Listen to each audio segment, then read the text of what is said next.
Agriculture, Shabri Bird, here with Hugh Lovell, who is harvesting his first potato crop in probably 8 years, because we've been living winter to winter on 2 or 3 different continents, depending.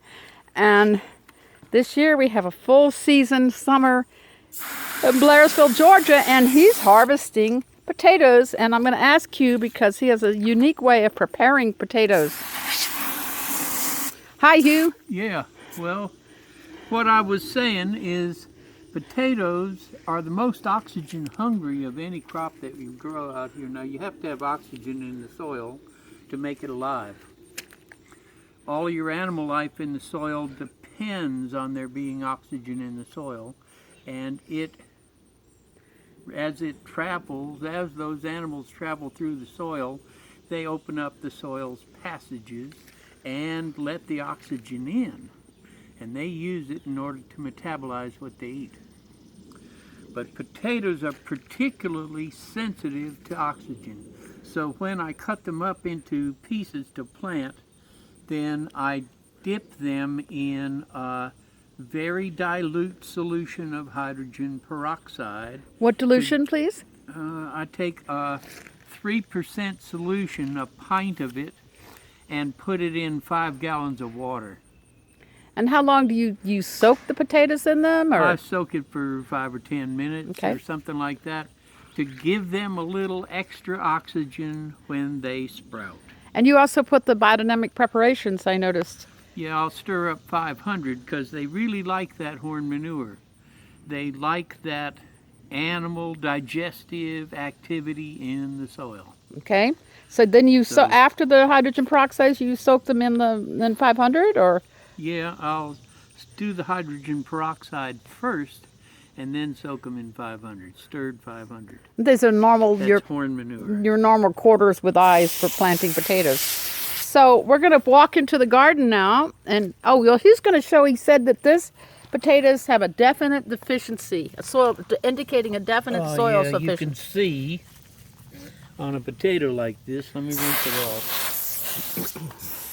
It's got potato scab. That's called scab. And it's like when you get a sore throat, then that's zinc deficiency. When a potato gets a sore surface on its skin, then it gets a scab. And it's very much like the flu. It's a zinc deficiency. So we will be putting a lime that has zinc in it on our soil come autumn. All right, so let's go in the garden, Hugh, and you're going to show us how this oxygen bearing happens in the soil. Okay, yeah, because potatoes, what you do in planting them, you work up the soil so you get oxygen in it, and then you plant your potatoes in that, and you mulch them. And that gives the animal life in the soil a habitat, protection, and a little food. I remember when I first moved here how everybody used to mound up their potatoes. That's another way of getting oxygen around the potato's roots. But it's a lot of trouble. It's not so easy to do, and I would prefer to mulch them and let the animals do the work. So you don't mound them, but you use the hydrogen peroxide as your oxygen building. Now, you were showing me yesterday what the soil looks like. What the soil looks like after growing potatoes, which is different. Now that I'm digging potatoes, yep, then I can show that. Okay. Now, here's a potato plant. It's got the mulch around it.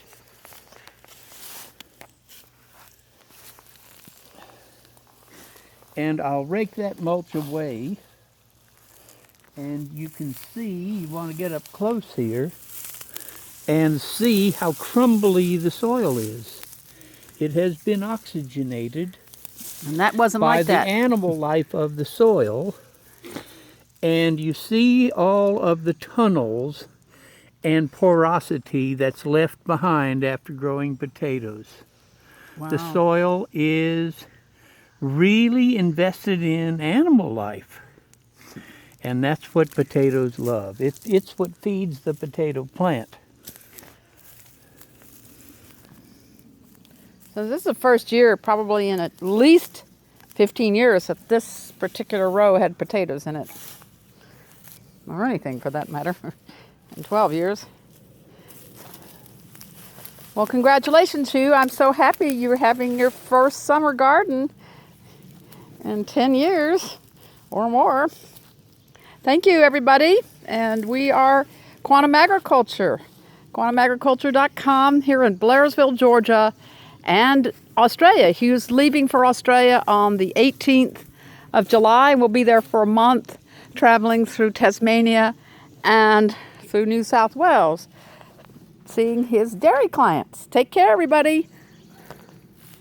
All right, I'm going to go put this to Facebook.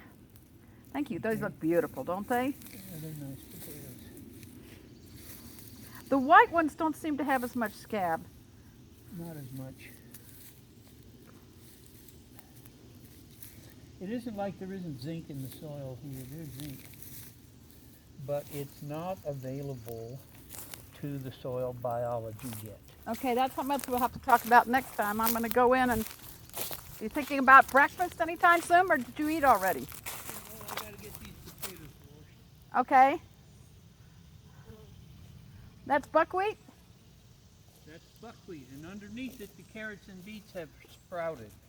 Oh, good for And it's them. about 3 days away from being mowed off. So you're going to mow down the carrots and the... The carrots and beets won't be hit by the mower. Oh, cool. Brilliant. You're so good. That is a bed you're walking on. How would one know? Well, it's in between that bed and this bed, and it's been mowed off. Okay. You can kind of see where it is. I'm really hungry. I got to go in. Okay. I'll go wash these off. Did you eat anything today? I think you did. No, I haven't. Well, it's time to get it on. I'm hungry. I'm not ready for that. Well, I'm going to make mine, and if you want to eat, you'll eat. I'm going to make those 2 sausages and some kind of egg. How are you going to make the sausages? Oh, I'm going to boil them like you did yesterday. That was I the... didn't boil them, I steamed them. What do you mean by steam I them? put them in the skillet with other veggies and put some water in there and put the lid on and gave it very low heat for a little while. Oh, okay. So it's not like brats where you put them in boiling water. No. Well, would that hurt them if they went in boiling water? What? Just wouldn't come out with the same thing? And It wouldn't be steamed. Got it. All right, darling. I will do it.